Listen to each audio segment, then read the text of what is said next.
extension right now. So where do we need her? Supine. On her back or on her tummy?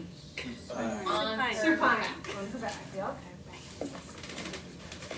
Okay, so who remembers that pesky thing about passive insufficiency? Kind of. Good answer. This is why this is important. Okay, so let's look at something here. So if I keep her knee bent and bend her hip, how far can I bend it? She's pretty flexible. She does that yoga. But if I straighten the knee out, Right. that changes, doesn't it? Yeah. Still good. You can go either way. Sure it does. Well, no, she's For normal people. No, if I really keep her knee straight, we're right there. here. For me. But that's still If I good. really keep her knee straight. Huh? That's still good though. Well, it is still good, you know. My point is, if we're going to be measuring range of motion, now the PTs will take two measurements. They'll take the bent knee measurement to get the osteokinematic motion, and then they'll take the straight knee measurement and look at the difference to determine tightness of hamstrings. Doesn't matter if this one's up, because I feel like if this was down, I don't know. If this one's up, I feel like I'm more, it feels looser, I guess. Like, does it matter where this leg is? Kind of cheap. No. It's actually not bad for, it's not bad for this to be, because that helps stabilize your pelvis Yeah. actually while we're doing it. Yeah, that's fine. Feels Yeah. better being, like, this would be kind of, I don't know, weird. But if Well, it's the like problem here, is if this knee is bent, it stabilizes the pelvis, so you don't have to worry about her squirming around Yeah. or arching her back or anything like that. Okay, so my point is that this is a classic example of passive insufficiency. We don't care so much about that. You know, that's a higher level function that your PT friends are going to be looking at. And so they may very well take two measurements, the hip measurement and then the hamstring measurement too. And then that's a great way to objectify that, you know, so let's say you could only go to here, that means your hamstring is really, really tight.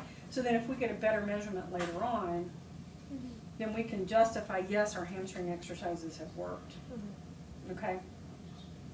We don't care so much about that. We're not going to get too wound up in that, okay?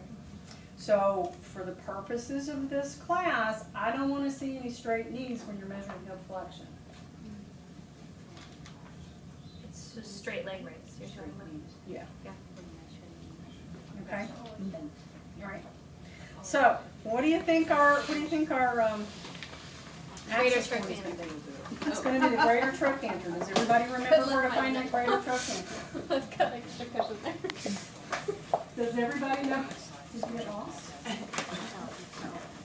Does everybody know where to find a greater trochanter? It's a big bump on the side of your hip. Okay, some of us are more fluffy than others. But it's there. It is there, and it's usually pretty easy to feel. Okay, so again, just like our other movements, if you want to have her move a little bit, and don't do it with pointy fingers. Don't try to find it with pointy fingers. Use flat fingers to find it. You'll feel a whole lot better, and you'll feel more. You know, if you flatten your hand out and have her move a little bit, and you can find it really pretty easily. Okay. All right. So our stationary. So we're measuring the angle of this hip to the body, right? The hip is attached to the body. So it's just like shoulder flexion. So we're going to line up.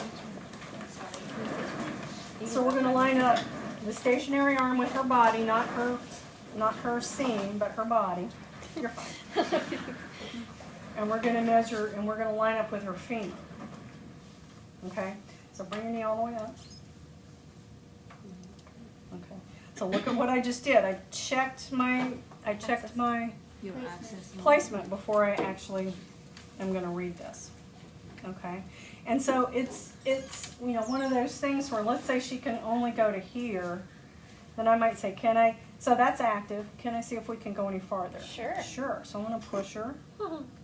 Okay? And then I'm going to just stop and line everything up to make sure I've got my right measurement. Okay? All right. It's not any harder than that. Easy peasy.